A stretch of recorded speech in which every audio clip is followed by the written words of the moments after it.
All right, perfect. Okay, so yeah, my talk is Jordan Peterson's Misuses of Mythology. And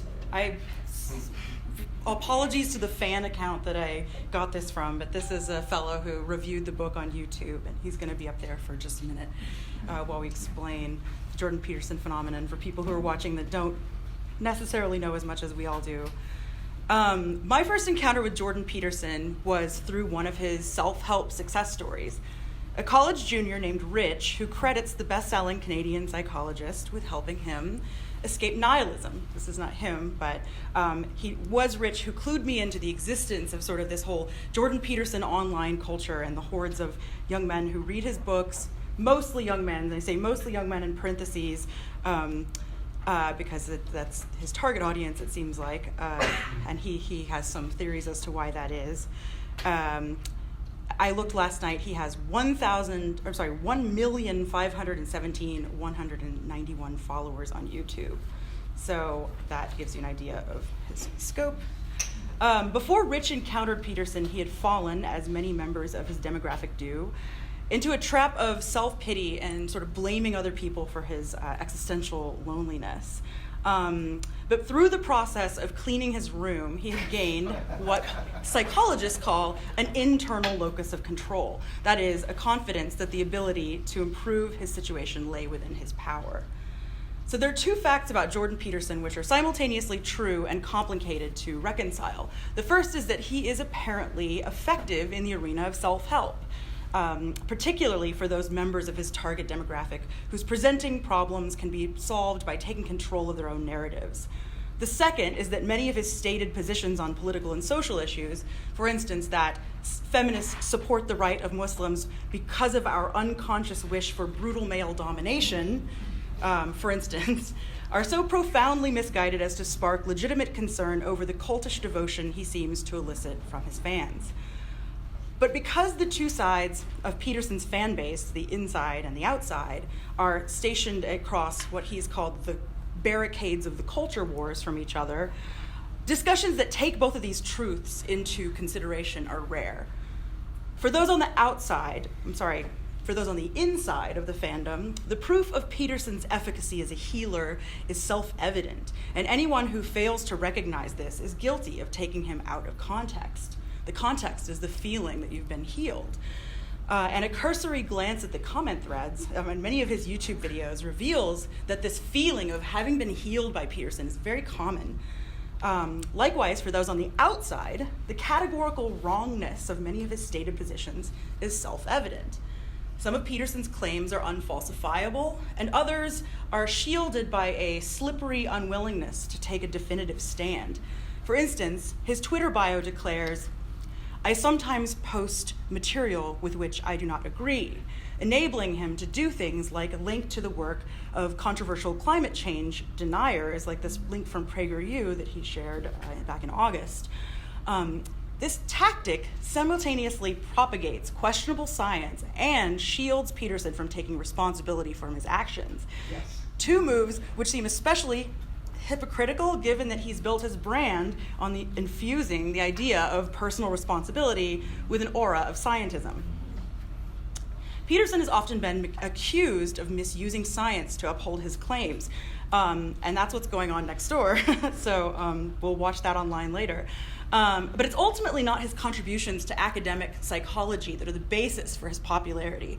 Peterson's star appeal isn't curious to anyone who understands the inner mechanics of religious movements, writes James A. Lindsay for Areo magazine. Whether or not he realizes it, Peterson is leading one. And Tara Isabella Burton, who covers religion for Vox, more or less agrees with this assessment, adding this to what she calls the quasi-religious influence Peterson exerts on his followers. This is Tara Isabella Burton, quote, "What traditionalist movements do in their various ways is provide adherents with two sensations. The first is the sense of the mythic. To be a believer is to live in a world of gods and monsters, good and evil, chaos and order. The world has an inherently meaningful and exciting structure." The second is the opportunity to participate in that movement, a participation that blends the security of belonging to a cohesive group with the thrill of cultural transgression. To be a traditionalist is, increasingly, to be countercultural. Without understanding that particular aesthetic appeal of contemporary traditionalism, that highly specific blend of rigidity and transgression, it is impossible to fully understand why so many people are drawn to it, and subsequently, all too often, to its handmaidens, sexism, racism, and violence. I wonder if he knows she said that about him.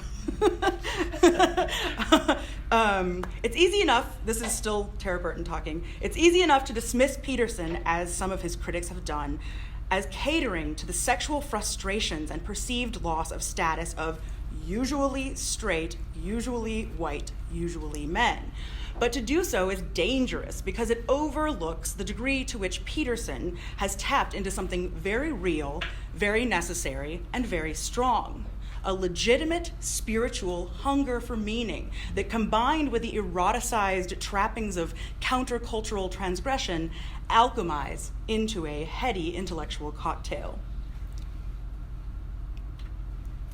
So if we think of Jordan Peterson as a neo-traditionalist, religious, almost revival figure who has tapped into a legitimate spiritual hunger for meaning, as Burton puts it, the goalposts move.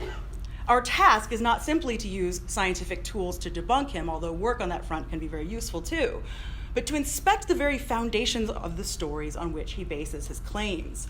In other words, our core problem becomes an exegetical one, and thus my approach will involve the extraction of more historically accurate narratives from some of Peterson's own source material. To accomplish this, first it's useful to provide the briefest overview of Peterson's cosmology. His current bestseller, 12 Rules for Life, is parenthetically titled An Antidote to Chaos. Chaos, in Peterson's worldview, is a state characterized by unpredictability and uncertainty. Its antidote is order, which allows for enough predictability to live in a state of relative comfort and stability. In general, it's our effectiveness at vanquishing chaos and establishing order in our lives that stems from developing our own sense of self-efficacy, i.e., an internal locus of control. In his rambling 1999 opus Maps of Meaning, which will be discussed on a podcast later today, Peterson lays out the theoretical underpinnings of this worldview.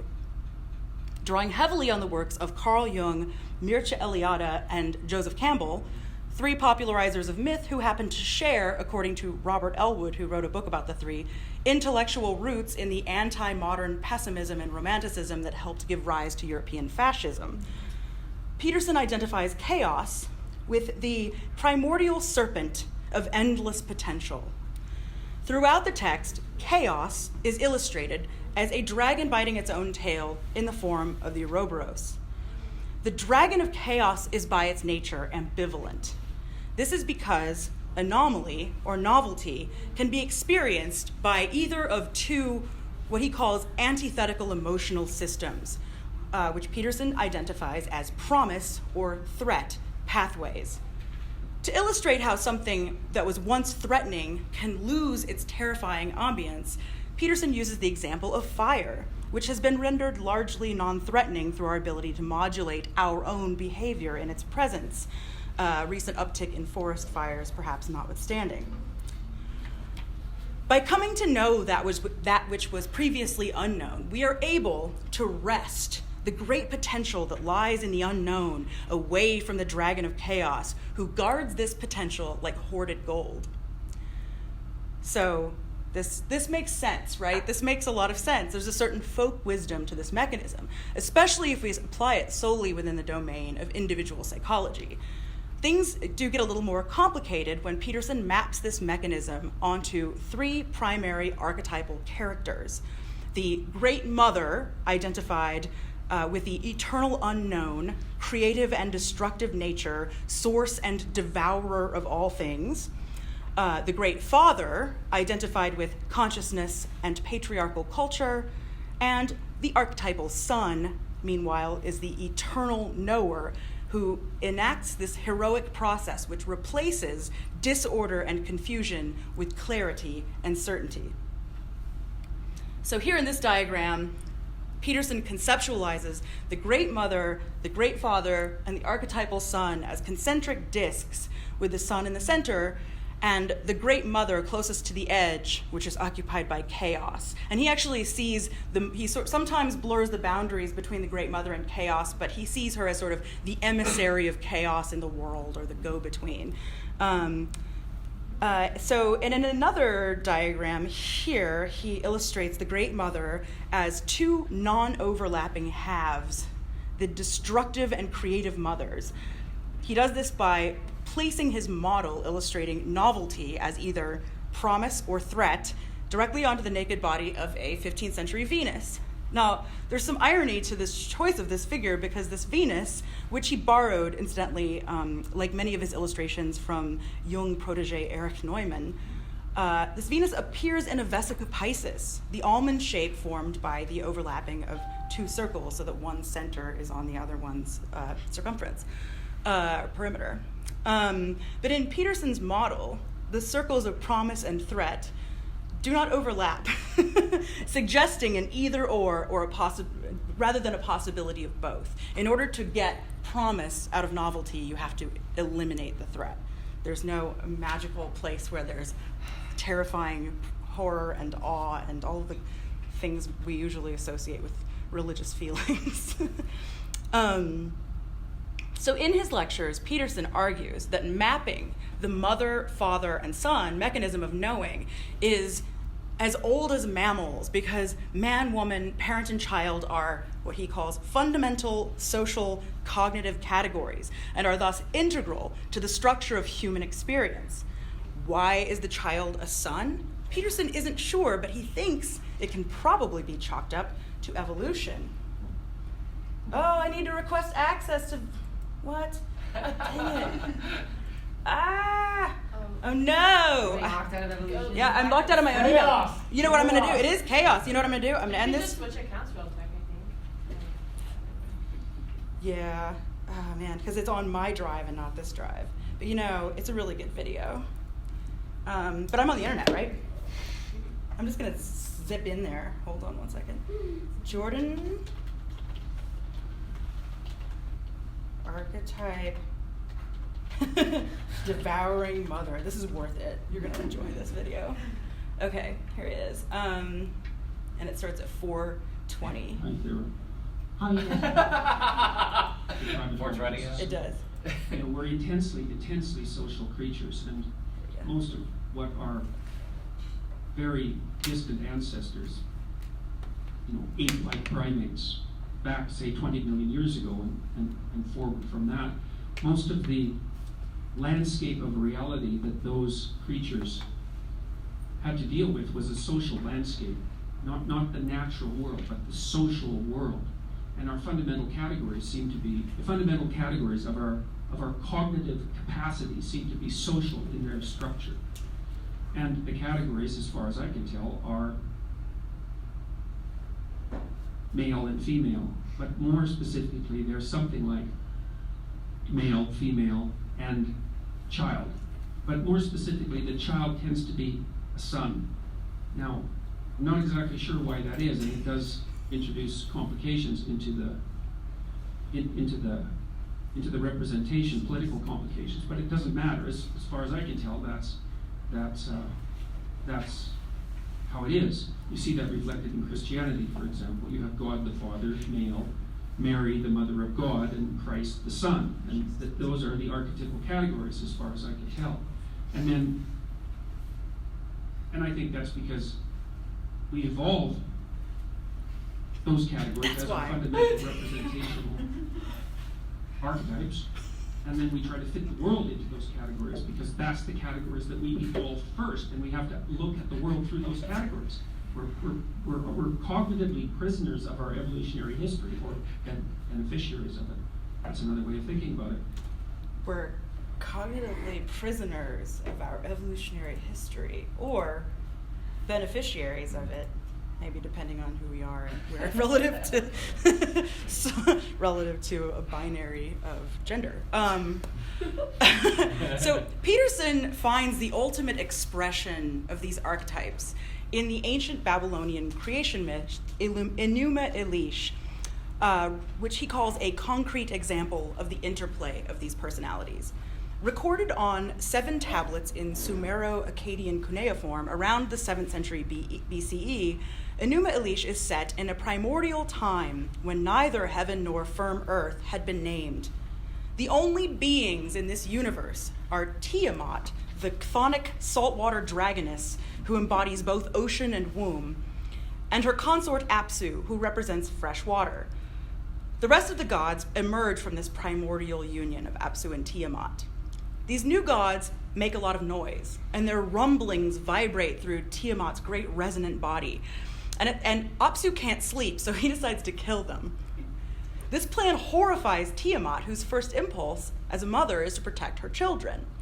After a dramatic sequence of events, Apsu is killed by a great-grandson named Ea, who then later has with his wife Damkina a son named Marduk, who is described as both the sun, S-O-N, and sun god, S-U-N, and shoots fire from his mouth when he speaks. As a child, Marduk has command of the winds, which he uses to create a hurricane, bringing consternation to Tiamat's body.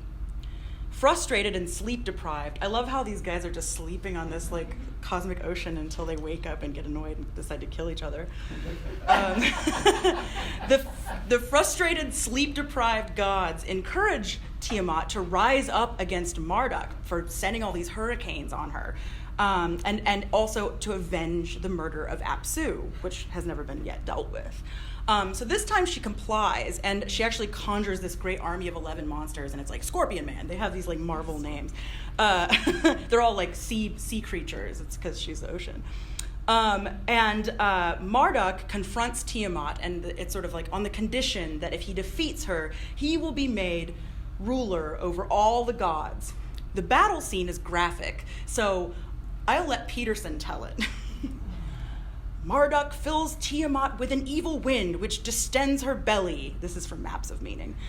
When she opens her mouth to devour him, he lets an arrow fly, which tears her interior and splits her heart.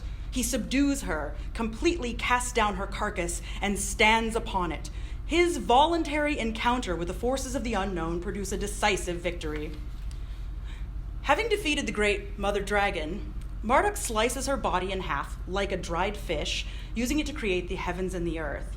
Part of the 6th and the entire 7th tablet are just honorifics and praises of Marduk and all the new titles the god king has earned.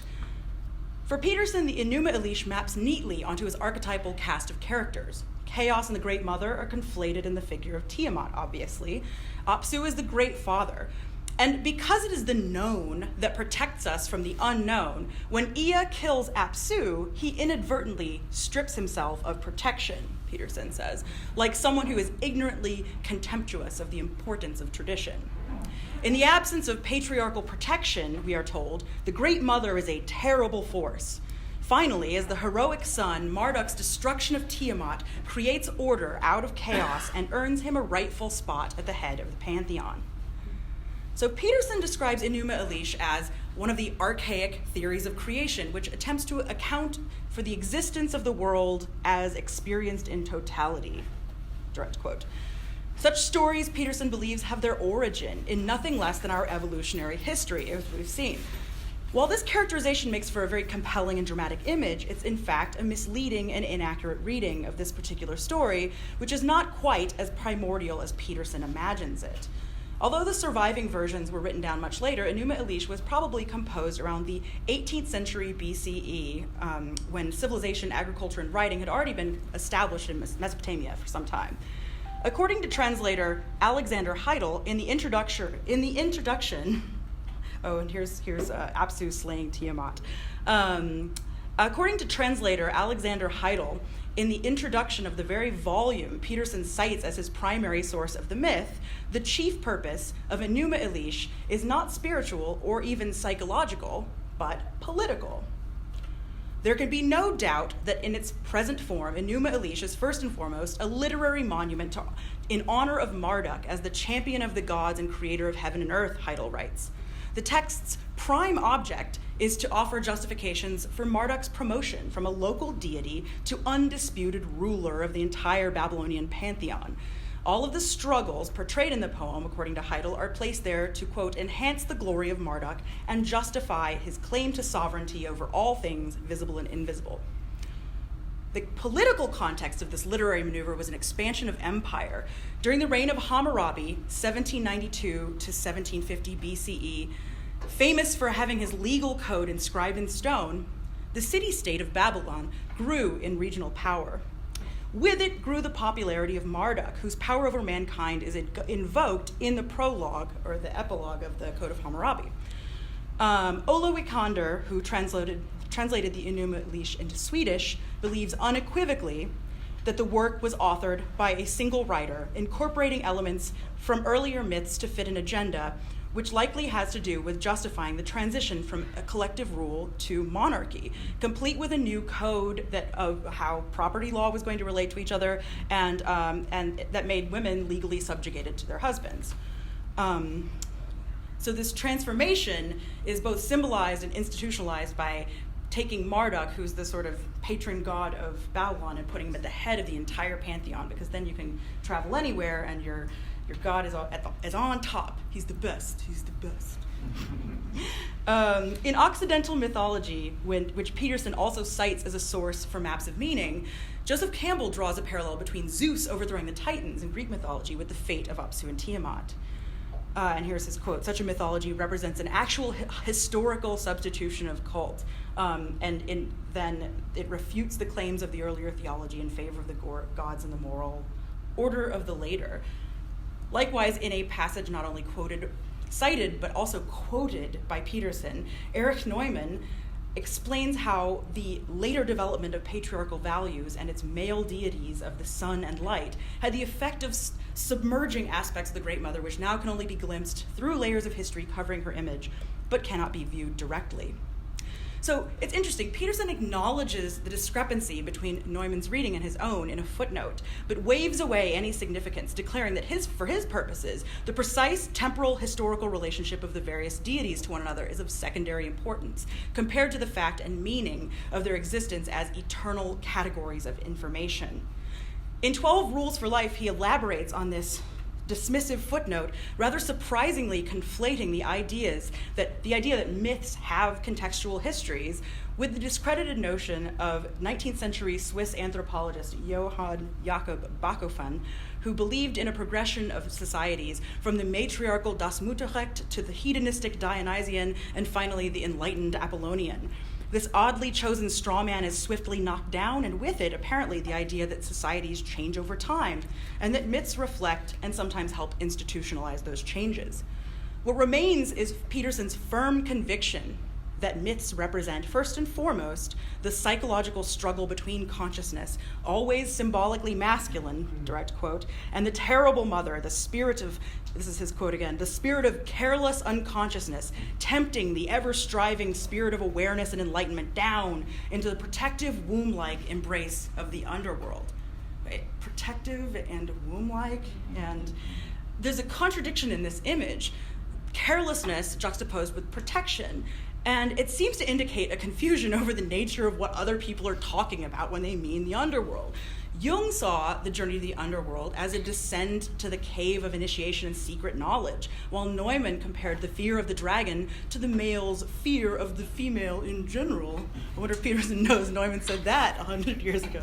Or not really 100, but rather than making the dive into the underworld himself, as Jung recommended his patients do, Peterson seems to guess at what's in the underworld, while attributing positive moral valence to the act of striving against it.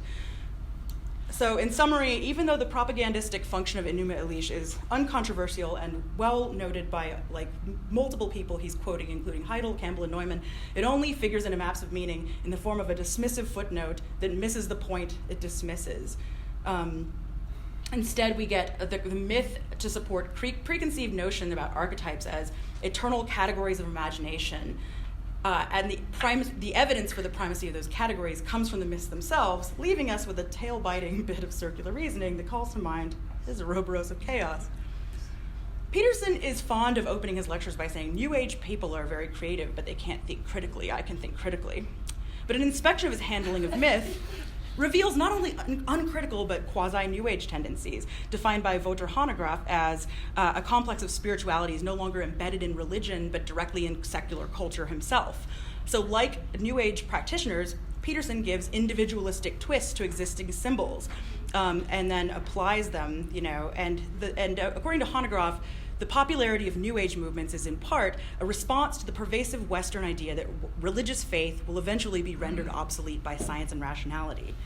Hanegraaff doesn't think this is true. He thinks it's wishful thinking on the part of convinced secularists. Religion has not disappeared, but it has certainly been transformed.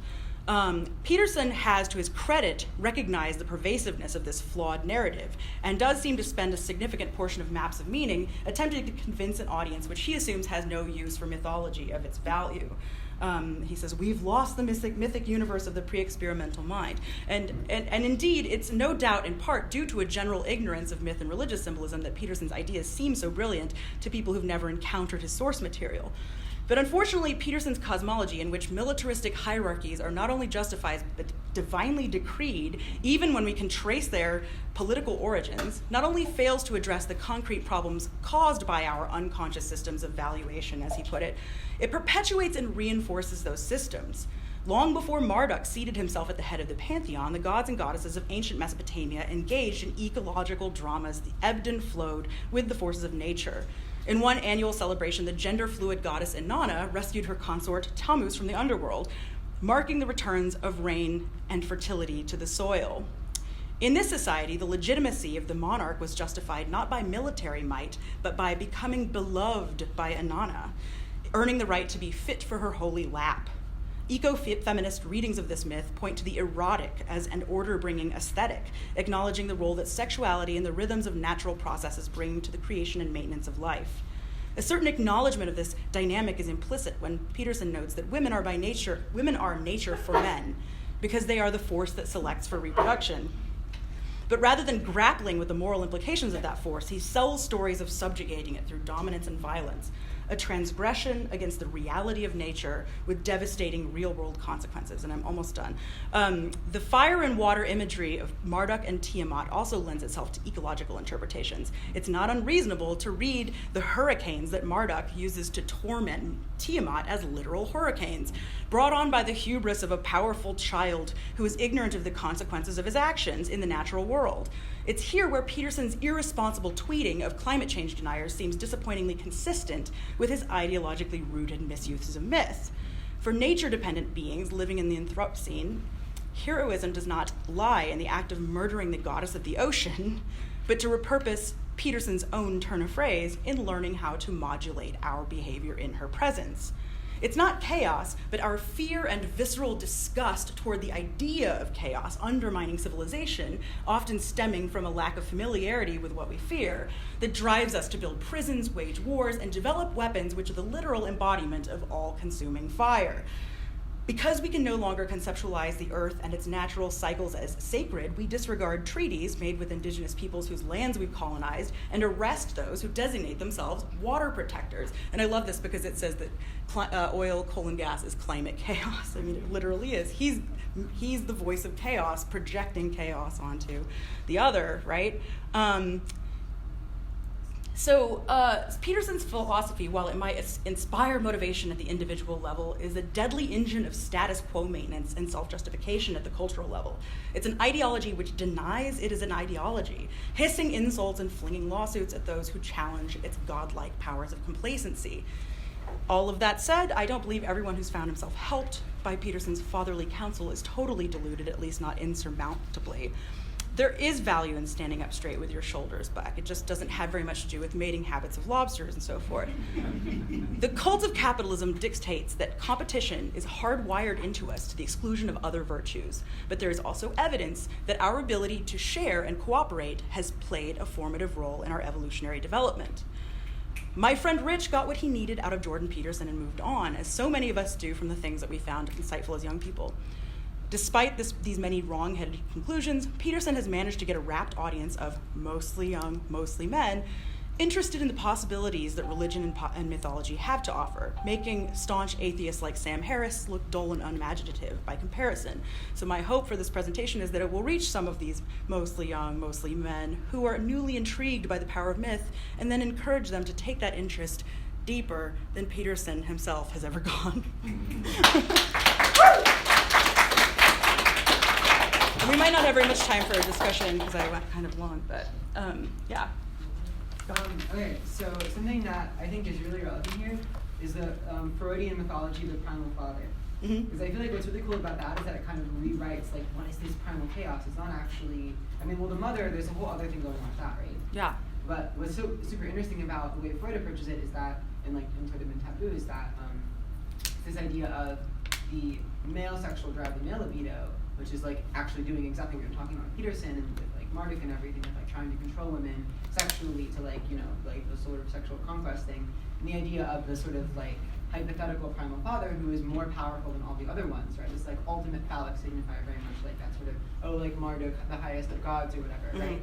And the fact that like, well, wait, but this isn't actually socially tenable, right? And so then there's this whole thing of like, the brothers like murder the father. Yeah. And but then in order to maintain their system, they have to posit. I think we have an analyst talking about, yeah. I think that presentation is happening tonight. Posit the like sort of ideological existence of this father, and that is phallic discourse for Lacan. And whereas the sort of feminine version of that would be, rather than a sort of the one axe that's exceeding our sort of earthly ideology, there's a kind of not all contingency and completion, which is like more chaotic in a way, but also less chaotic. Which is like, I don't think it gets more chaotic than what's like the world. Right, well, the world's on it's fire. It's sort of like it's violent dark. resistance to the contingency that we are situated. It's true. Yeah. Yes. So I think my question is that while certainly it's very clear that Peterson's, historical examples and stuff are misreadings, and that his tendency to say that like things are evolutionarily proven, or like it's all very it's very hand wavy. Yeah. But at the same time, I think most of the people that I encounter that read Peterson don't really read Maps of Meaning and its like kind of pseudo anthropological work. They're more interested in his kind of general self-help like message, and kind of know that he explains it in this way, but I don't think that's really what they're getting out of it, right? They're not like, oh, I'm like into this historical treatise. Right. So I guess being the post-structuralist shill that I am, I think on some level he is right in saying that humans, we produce categories and we like things to be in categories. Oh, certainly. But they're just not, as primordial as he says they are. Yeah, and it's interesting because I think I agree with you that most people aren't looking at this stuff, but like this is like he sells Maps of Meaning as like basically what's under the hood. Like it's kind of like it's like the inner mechanics of the rest of his philosophy. So if this stuff is just as wrong as it is when you go through it, then like the conclusions based on that are just on really shaky territory. But yeah, I agree. Like, and I think Peterson would also agree that there is a place for these categories of meaning, and they it doesn't have to be, you don't have to murder the ocean goddess to get them. I guess my question is, do you think that there are opportunities, do you think that the only way to approach debunking Peterson is to precisely say like, oh, like the ground that you're standing on in terms of empirical or historical the empirical or historical premises are very well founded, or do you think that there's also the opportunity to say, well, what about these other maps of meaning that we can produce that don't just simply establish a status? Yeah, absolutely. I feel like once it doesn't help to take everything apart unless you're prepared to like try to figure out how to put it back together again. And maybe you're leading into the next presentation.